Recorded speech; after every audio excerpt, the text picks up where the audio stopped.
Hi everybody, how are you? My name is Winnie. I am one sister from the two sisters PeriMeno-Pod cast.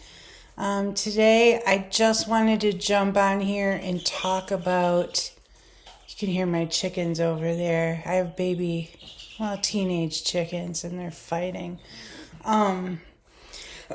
Excuse me, I just want to talk about, if I can without being fucking sidetracked, that's another thing that comes in perimenopause, I feel. Symptoms of ADHD or ADD. My sister and I both experience that. We can't seem to just focus. We're like focused here. Oh, I'm here, and now I'm here, and now I'm here. And where was I again? Oh, I'm everywhere, and I'm nowhere. All right. Chickens! That's enough. I want to talk about just anxiety in general a little bit today, and some of the links you may find yourself going through when you're in this stage of life and you have this like new depths of anxiety, right? Or it's reactivated, so to speak. So I had really bad anxiety in my early 20s when I was having all my children, and looking backwards, I can see that I had a lot of the same behaviors I do now, but they feel more drastic now. And then they went away in my middle life. They just went away. This is what sparked this conversation. I'm on my way to the gym this morning by myself. It's literally 5 minutes down the road. And I have this, I'm almost ashamed to talk about it, you guys, but I have this medicine bag, this traveling med bag that I take with me everywhere. If I'm just running to the grocery store, this bag has to go. And this bag stemmed from, a couple years ago, it stemmed from fears. It stemmed from finding myself in these traumatic situations that I had never found myself in before as a result of hormonal fluctuations. And I found myself dependent on, like, maybe, let's say, magnesium, like things like this, right? So I compiled this travel bag of everything I might need, and it has to go everywhere with me, even though I don't hardly need it anymore. Let me back up just a little bit. Hey, chickens! A few years ago when this bag started, so first of all, in the last 5 months, I have stopped eating all dairy, and I have lowered my carbs significantly. Excuse me. I go to the gym 5 days a week. I lift weights. I do cardio. I'm all over the place right now, but I do have a point where everything comes together, I promise. I count my calories and try to stay in a calorie deficit now. And so my point is, I am much healthier now than I was a few years ago when I started this med bag. And a few years ago when the med bag came to be, it was because out of fucking nowhere, I started having heart flutters, palpitations, ectopic beats. I was trying to remember the name of them. They're called ectopic heartbeats. There's some called bigeminy, trigeminy. I only know this because of my cardiologist. But out of nowhere, it was like a fish flopping around. I put a video up here on YouTube about the heart disturbances in perimenopause. And I was like wildly researching this and learned that when these things come on, like megadosing with magnesium, not oxide, but citrate or taurate or glycinate, whatever it's called, megadosing with magnesium is helpful. So I started carrying magnesium with me in my purse at all times. Okay, then for whatever reason, I've always had a little bit of asthma, easily like allergy-induced asthma throughout my life. For whatever reason, that became fucking severe in perimenopause. Not so much now, but even last year, just really hard, right? So I had to start carrying an inhaler with me at all times. I felt better if I had it. Also, there's these tablets that open up your lungs. It's guaifenesin, I think, right? So I found that when I'm having respiratory stuff, those tablets help so much. So I started carrying those. I had this severe upper respiratory shit that they tested me for. It like wasn't COVID. It like wasn't any of the things. It was just weird. And I had to take like a shot of Dayquil, and the guaifenesin stuff and use my inhaler, and I needed cough drops. It lasted like 18 days. Okay. So I started carrying all that stuff with me. Then I fucking developed this weird thing that's perimenopause related. Let me get a drink of my coffee. And it is trapped gas in my chest area. It fucking hurts, you guys. This started like, I'm going to say not a year ago, maybe 8 months ago or something, right? And I knew, like, somewhere inside of myself, I knew that it was nothing to worry about. I knew that it was related to when my hormones were doing certain things, this came on. And I also had a cardiologist appointment coming up. So I was like, I'm not going to let this worry me. But it's right in the center of my chest, and it's just extreme pain. Just like, not like heart pain, not like crushing pain or anything like that, but just like a stabbing pain coming out of nowhere. And for a while, antacid was my best friend. Like chugging some antacid made it go away. So that ended up in the med bag. By the way, I did bring this up to my cardiologist because I had an appointment anyways. And they did an EKG and they did all this stuff because they had to do it anyways. And my heart was wonderful. There was nothing going on. There was no previous heart issues. And my cardiologist, who is a woman, was like, I think this is hormonally related. Anyway, so I still get that from time to time. And I've realized through really paying attention to it and monitoring what helps it go away, it's trapped gas. It's not even like acid in there. It's trapped gas in my chest area, you guys. So if I take those little green gas pills, it stops it. So guess what went in the med bag? The little green gas pills. So there's also Motrin in there for the plethora of fucking backaches I get. And there's Tylenol in there. There's fucking throat spray, which numbs your throat. There's there's so much stuff in this med bag. It's like this big. It's like a little, like the plastic grocery bags. It's like that big, full of medications. And if I have to go anywhere, that bag goes with me. And like I said earlier, I don't need most of this stuff anymore. But for whatever reason, the fucking fear, the anxiety during perimenopause is so real.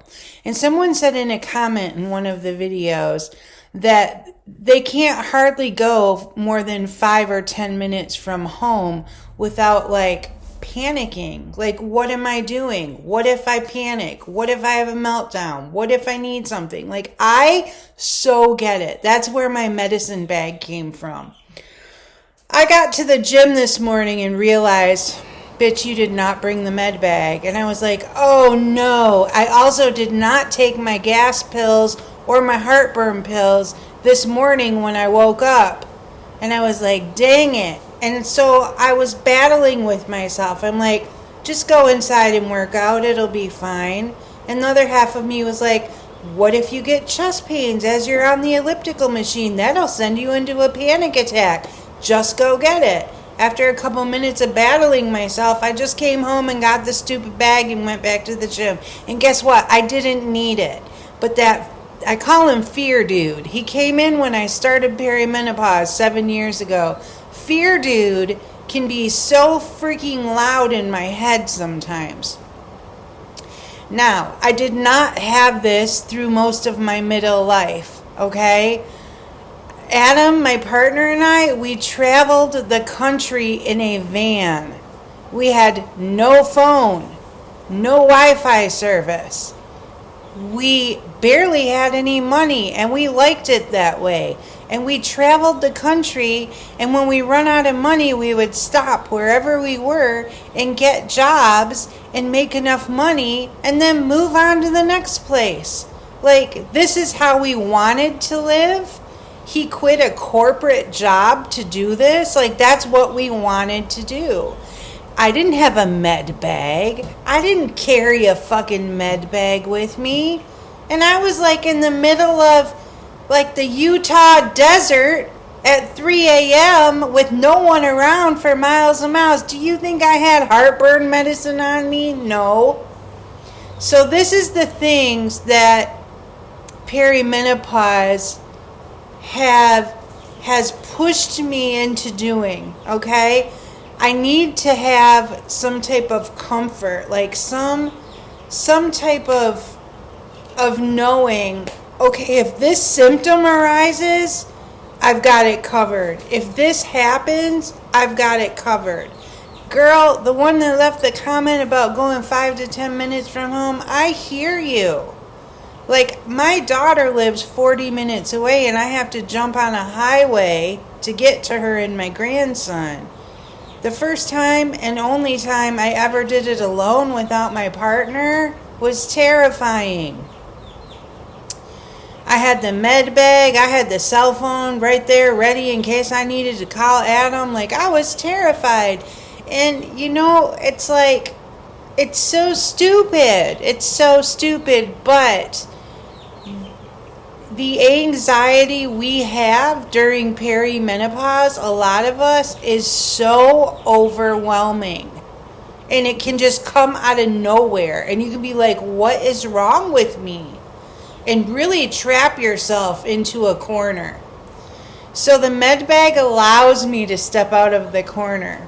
I don't need it much anymore, but I still feel better knowing I have it with me. I have experienced a lot of uncomfortableness during this phase of my life, and it's been going on for 7 years now. And I remember Googling, how long does perimenopause last? And it said, like, generally from like 3 years up to 10 years. And I was like, I won't be 10 years. Could you imagine? Now here I am, 7 years in. I turned 54 this year. This stuff started for me, it started showing up when Adam and I were doing van life, and we lived in Sedona, Arizona, and I just started losing my mind. I was crying all the time. I felt sad. My heart started jumping around a lot. I felt like my thoughts were all over, and I'm like, Adam, can we please go home to Texas? Texas was home at that time. I need a break. And we did. And then I figured out, okay, I'm not depressed or crazy or anything. I'm going through perimenopause. I was 47 and now I'm going to be 54. That's so much. I can tell you guys, though, that the beginning of it is way worse than it is now. Now I'm just like, oh, bitch, that's menopause. You got a weird fucking physical symptom that, no, you're not dying, it's menopause. Like, it's so much easier now for me to be like, It's just menopause. I got something for it in the med bag. You know, like it's come to that, but I'm handling it better. I'm handling it better now that I'm 7-8 years in. The anxiety is a lot. And if you need to ask your doctor for medication to help, don't be ashamed of it. I have 2 anxiety medications. One is for you can take it every day and it helps keep anxiety away. And the other one's for, that shit ain't working. My fucking anxiety has now turned into fucking panic. Okay? So, personally, I'm the type of person where I'm also, how long has it been now? Let me think. 7 years clean and sober from a really hardcore opiate addiction. So I try not to take a lot of stuff, which is funny because I'm talking about this med bag. But my med bag is literally Pepto-Bismol and cough drops and stuff like that, But so I didn't want to go on anxiety medication, and I fought my doctor, who is my main doctor, is also going through menopause too, and is my age. I didn't want to take anything, and if I did take something, I wanted something that I could just take if I needed it. I didn't want to take it every day. I didn't want to take an antidepressant or whatever. So, I finally found some things that work for me that I don't need to take every day, that I can just take or take a little piece of, It's important to me to not be on hardcore pharmaceuticals. So, I guess that's all I wanted to talk about today. The anxiety can push us to do crazy things. We may find ourselves with crazy coping mechanisms. Let me tell you something. Fucking menopause, perimenopause can cause trauma because we don't know what's going on with us. It's not wildly talked about. Okay, we don't know. And then even if we are oh, it's my hormones, it still doesn't make anything all better, does it? And it's traumatizing. When I went through the hardcore heart stuff before I got on medication that actually stopped that stuff, I was finding myself in this room just rocking myself. You're going to be okay. It's just palpitations. It's going to go away. It's okay. You're okay. I didn't want to go far from home. It was traumatizing. It caused trauma. And our minds will go to great lengths to come up with solutions for if that happens again, or prevent us from experiencing trauma again. And that is a clear result for me is my medicine bag. I'll have to show you guys sometime. It's laughable, but it makes me feel better. And I don't want you guys to feel bad about what you think are unwarranted fears. Right now, I can look at it and say, all of those fears are so unwarranted and they're so stupid, and it's a result of severe anxiety. But when you're going through it, when you're in the thick of it, there's no telling yourself that this isn't real, this is just anxiety, because everything in your body reacts to it. And I don't want you to feel bad about it. I am a fucking life coach of sorts, okay? I am helping this is my job. I help other people on spiritual awakening stuff, okay? I help people get in contact with spirit guides and tap into their psychic abilities and the whole awakening thing. I'm like a life coach and a guide, yet I still have found myself these past 7-8 years just crazy from this perimenopausal stuff and falling into fear mode and stuff. Like, it's real. Like, our hormones play such a big part in the workings of our bodies, and when our hormones are out of whack, the workings of our body is out of whack. So don't feel bad about your anxiety or your panic or any of it. I love you. Billions of women are going through this with you, and we just need to check in with each other and talk to each other and reaffirm for each other that we're okay, that this sucks, but it's gonna pass, and it's normal, and our bodies are a safe place, though it doesn't feel safe at times, and that we're gonna get through this. I love you guys. I'll be back again soon, talking with my sister Kelly about who knows what. She's like 2,000 miles away from me. I wish we could come on video together. Maybe she'll do a Zoom with me or something. I love you guys, and thank you for watching. Bye.